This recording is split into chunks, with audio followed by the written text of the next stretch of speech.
hit in the last few weeks by Iran, Hezbollah, and Hamas, dedicated to their destruction. And you're telling me you're going to tell them how to fight the war and what they can and can't use when everybody around them wants to kill all the Jews? That if we withhold weapons in this existential fight for the life of the Jewish state, it won't send the wrong signal? This is obscene. Give Israel what they need to fight the war they can't afford to lose.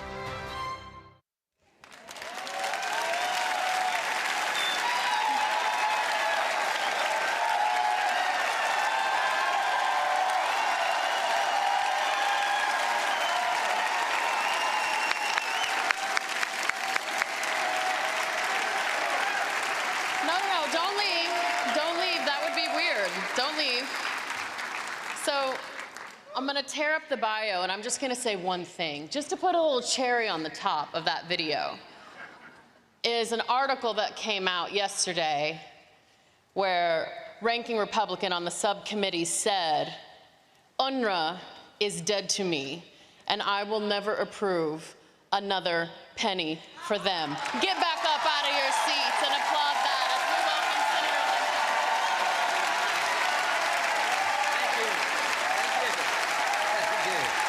Thank you all. Thank you. Thank you, sweetheart. I told her I was going to eliminate the death tax so she could get all of her dad's money. She liked that. So let me just say something about that speech that Reverend Hagee, that is the best overview of what we should all be for I've heard. Reverend Hagee, you're the best friend Israel could ever hope to have. CUFI, that's just like awesome. God, we need you now more than ever. I want to say to the hostage families, we're working morning, noon, and night. I'm going to have dinner with the Israelis Thursday. I'm cautiously optimistic that your day of deliverance will be at hand. So let's pray. Let's pray. Miriam will be speaking here in a minute. Miriam Adelson has been a blessing to this cause. I knew Miriam and Sheldon when they were millionaires. That's how long I've known them. And I'm honored to call you my dear friend. I spoke last week at the memorial service for Joe Lieberman. No better man than God's ever created for the people of Israel. Now, that speech was so good, you would say there's nothing else left to say. Well, you'd be wrong, because I'm from the Senate, and if I say the same thing, I'm just going to say it. I cannot tell you how much I appreciate CUFI. I cannot tell you how important your voice is right now today. Without you, there is no me. Do you get that? How did I get elected? People vote for me, right? So people ask me, what is this thing with Christians in Israel? It's a God thing. It's a God thing. Why do Christians like Israel so much? Because we get our news from the Bible, and in the Bible, Israel's the good guy. Maybe not so much on NBC. So the bottom line is, I've been raised in a Baptist church since I was that high. I didn't get much higher, but Vacation Bible School. Any Baptist here? Yeah, that's good. Any Methodist? Yeah, that's a Baptist can read. Any Presbyterians? You were predestined to be here. Glad to have you. So, we're all people of the faith, and Miriam, we're here to support the one and only Jewish state. But as a young man in South Carolina, I was raised to understand that God blesses those who bless Israel, and that's my foreign policy. It's not that complicated. It's been working for about 2,000 years. But my family owned a restaurant, a bar, and a liquor store, so I was a bad Baptist, but I did meet a lot of them. What did I learn in the pool room as a young man? If somebody is threatening to cut your throat, don't buy them a knife. That's why the JCPOA was a bad idea. When somebody threatens to kill you and your way of life, don't give them a bunch of extra money. So we're here tonight not only to honor Israel, but to condemn Iran. I'm here to condemn Iran and for all it stands for. And I pray for the deliverance of the Iranian people from this thuggery called the Ayatollah and his henchmen. I am tired of playing defense. Are you ready to go on offense? Let's do it. And not just on the margins. Anti-Semitism is terrible. Let's condemn it.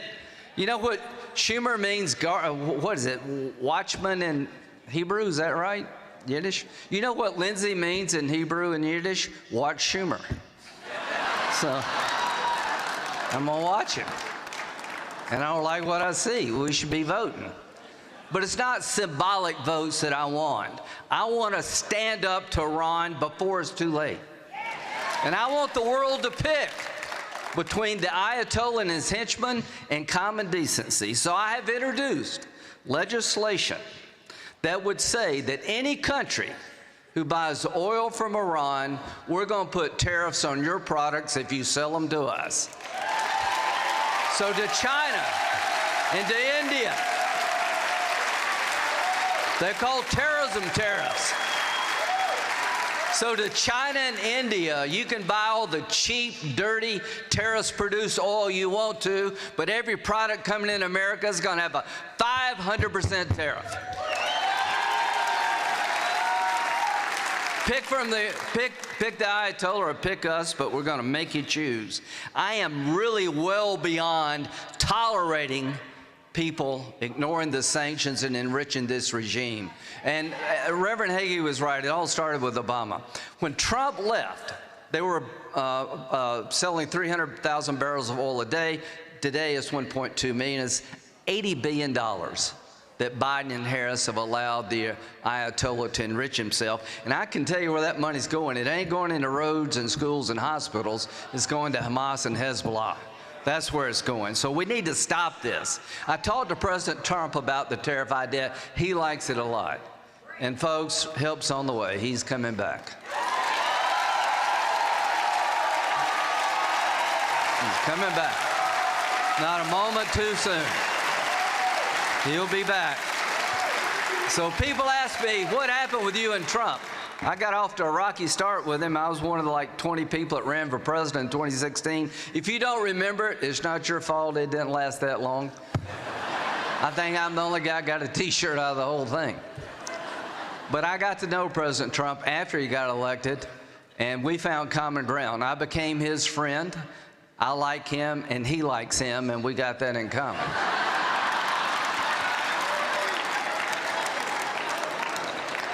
Somebody said, do you think you'll ever beat Trump in golf? Says, depends how long he lives and how long I live.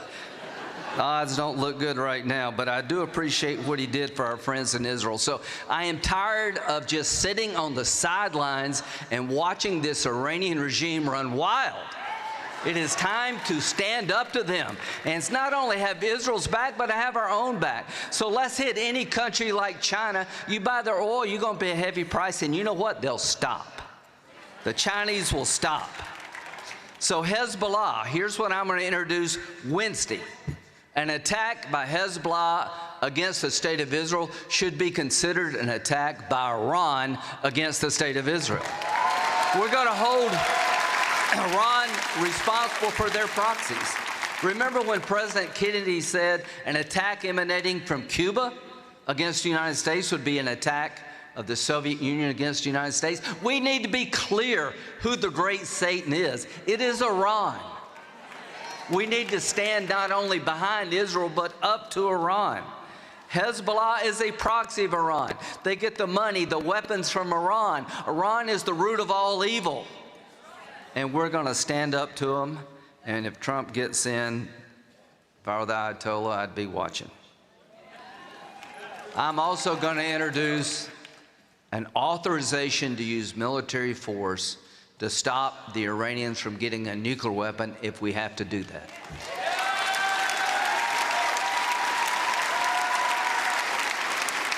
They are close, folks. Can you believe 80 years after the Holocaust we're even having this discussion? Did we learn nothing from the 30s? When Hitler was doing one thing after another and people kept appeasing him and 50 million people died and 6 million Jews were slaughtered. Here's what I can say. Killing Jews is not as easy as it used to be, is it? And we're going to stand with Israel to give them weapons they need to win the war they can't afford to lose, or we can't afford to lose.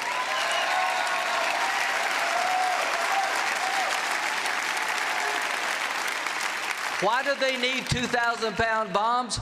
Because there's tunnels with Hamas fighters in them, and the nuclear program in Iran is underground. That's why they need 2,000-pound bombs.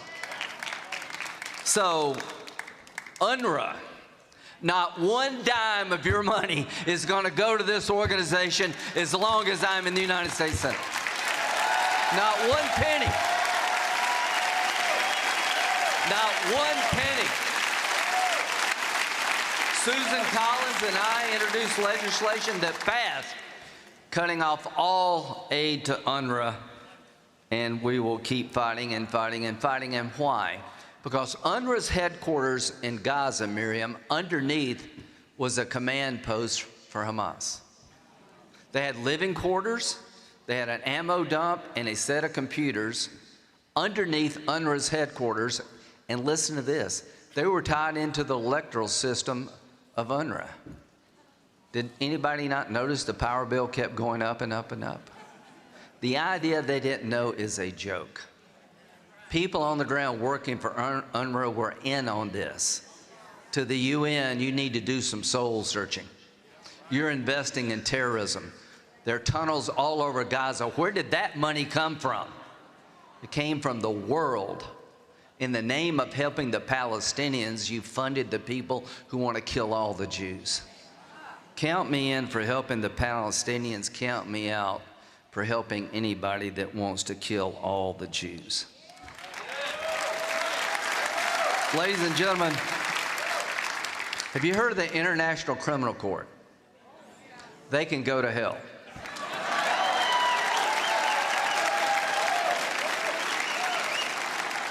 Any organization that looks at what's going on in the Mideast and wants to prosecute Israelis, they're crazy. What would you do? What is the proper response to the world for a group of people who come in and rape your women and kill your children in front of their parents? What is the right response? Let me tell you what the right response is. Make sure they never do it again. And this drives all the liberals crazy. What did we do after we were attacked in World War II? We destroyed Germany and Japan. Why? To bring that evil to an end. We used nuclear weapons to end the war in Japan. Why? Because it saved 1 million Americans from having to go into Japan and fight on the ground. We saw the destruction of Germany and Japan is necessary for our survival. I'm here to tell you, I see the destruction of Hamas and Hezbollah and Iran as necessary for the survival of Israel and the United States.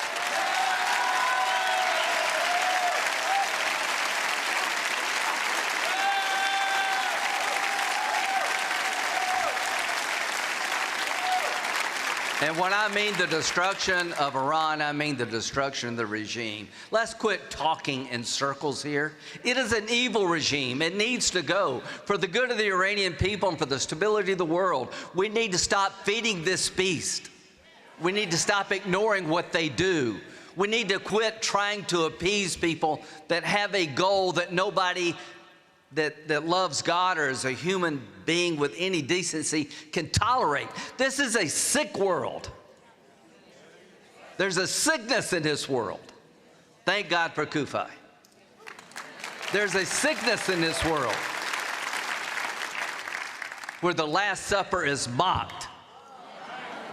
You mock God at your own peril.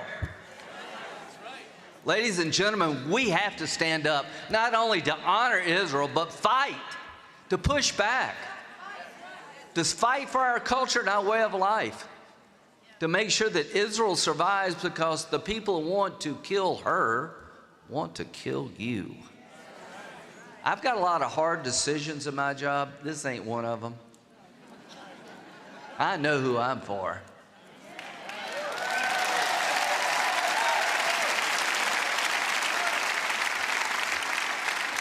So, as we go forward, you come into my office tomorrow, I think. We'll give you a Coke, but you don't need to lobby me. You had me at hello. Now, I'm going to write an op-ed piece about what I said here tonight. We have to up our game before it is too late. We have to make people pick sides.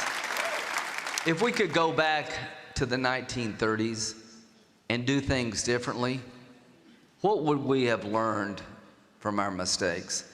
Confront Hitler early on so a lot of innocent people don't die.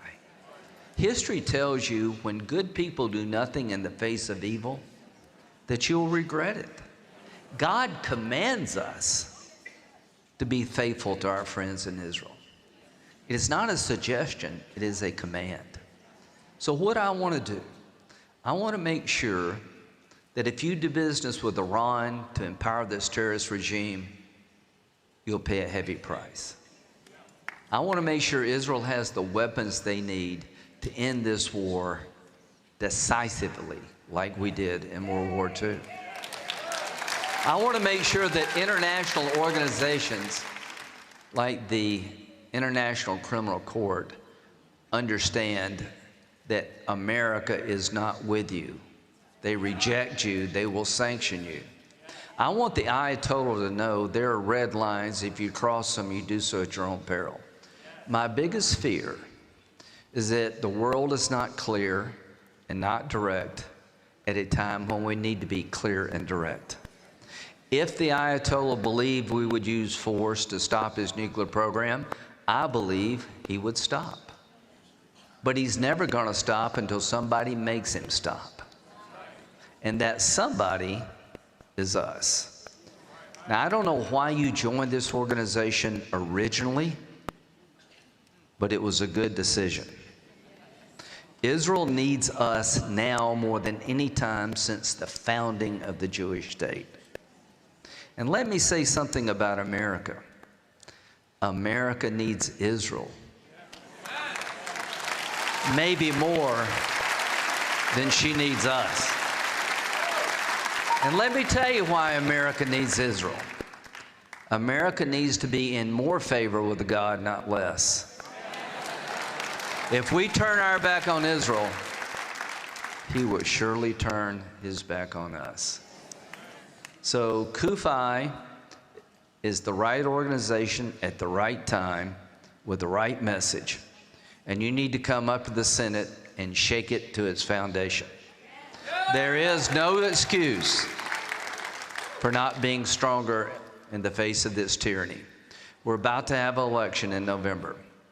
This election will be consequential. This election will decide the future of our country and the world as we know it. This world is on fire right now because of weakness, and the antidote to weakness is strength. Ladies and gentlemen, I've never been more optimistic about the future of Israel than I am right now because I just got back.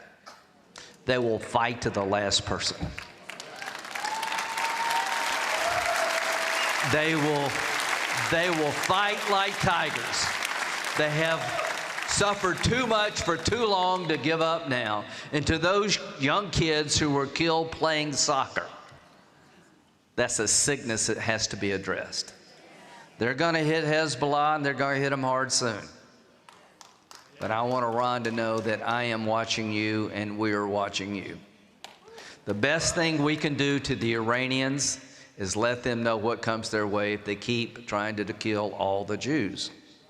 Ladies and gentlemen, I am proud to be part of this movement. I am proud to know Reverend Hagee and the leadership of CUFI. Miriam, you've been the dearest of friends. I believe I'm doing what God intended me to do right now, that I'm here for a reason.